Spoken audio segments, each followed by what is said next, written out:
I thank the Secretary for his testimony. I remind each member that he or she will have 5 minutes to question the witness. I now recognize myself for questions. Mr. Secretary, the majority of this committee was here on January 6th when the insurrection occurred. You were not Secretary, but you have had a chance to, I'm sure, review some of the reports that have been generated. Can you tell us, in your review of what occurred and what led up to the January 6th insurrection? Are you reviewing that process right now? Mr. Chairman, thank you very much for your question. I just want to start on a personal note. I was brought to this country by my parents because of everything that the Capitol represents to the American people, and because of everything that all of you on this committee do, which is serve and represent the American people. We came because of the democracy that we learned so quickly to cherish. And what occurred on January 6th was heartbreaking, and I know some of you experienced it personally in great fear. I certainly am reviewing the events that led up to that horrible day. I'm also mindful of the fact that there are criminal investigations underway to address individuals who broke the law and perpetrated the crimes of January 6th.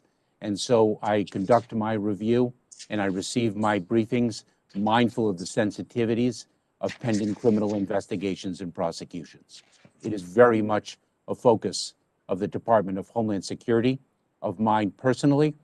And as I mentioned in my opening remarks, domestic violent extremism is one of the gravest and most persistent threats that we as a country face, and we are fully engaged in addressing it.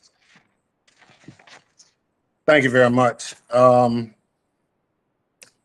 Since we will probably hear a lot of discussion about the border, what's the status of children who are separated from their parents on the border? Mr. Chairman,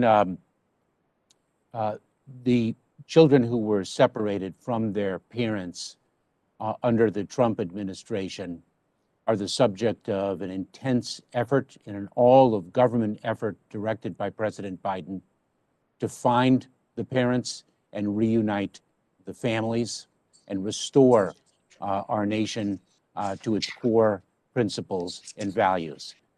We appointed an incredibly talented and dedicated executive director, Michelle Barnett, to lead the task force. I am the chair, along with the Secretaries of State, Health and Human Services, and the Attorney General of the United States.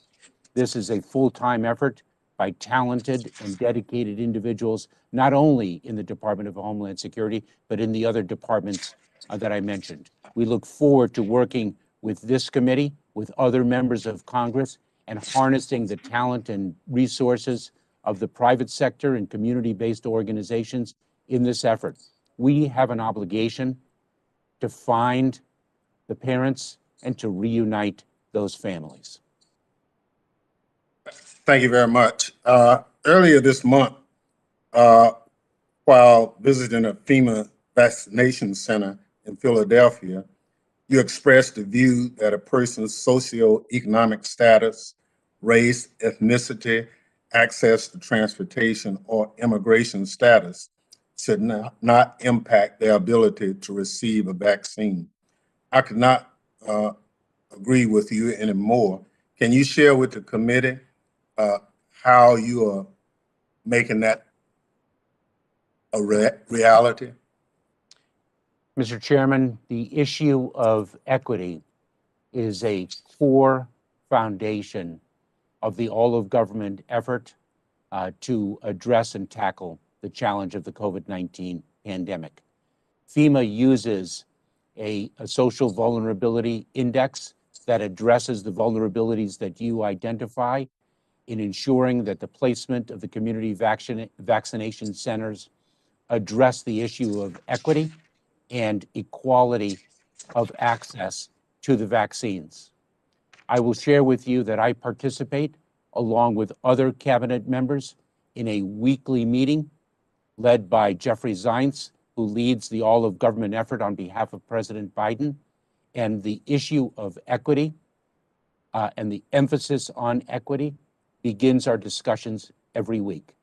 It is uppermost in our minds, and that too is a core obligation of ours. Thank you very much. I now recognize